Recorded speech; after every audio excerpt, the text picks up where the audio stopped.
Լինում են դեպքեր, երբ բուժառուն դիմում է գանգատվելով ցածր տեսողությունից, հետազոտում ես, ախտորոշում ես գլաուկոմա, նշանակում ես կաթիլներ եւ բացատրում ես, որ այդ կաթիլները պետք է անընդհատ կաթեցնել, որպեսզի գոնե առկա տեսողությունը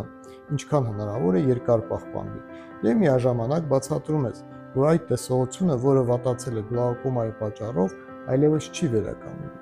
Վերադառնում է բուժառուն 1 տարի հետո, արդեն գրեթե կուրացած վիճակում եւ ասում է, որ կաթեցրել եմ կաթիլները 1 ամիս, որևիցե օգուտ չեմ նկատել եւ դադարեցրել եմ կաթեցնել։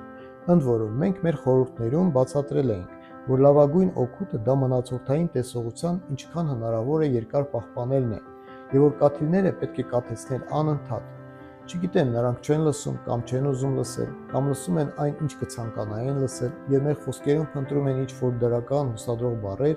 եւ երևի թե այդ պատճառով չեն հիշում մեր խոսքերը։ Բայց մենք ասում ենք այն, ինչ կա։ Գլաուկոմայով տառապող մարդիկ պետք է հիշեն, որ գլաուկոմայի դեմ նշանակված կաթիլները կաթեցվում են անընդհատ, եւ որ ամենալավագույն արդյունքը դա ոչ թե տեսողության լավացումն է,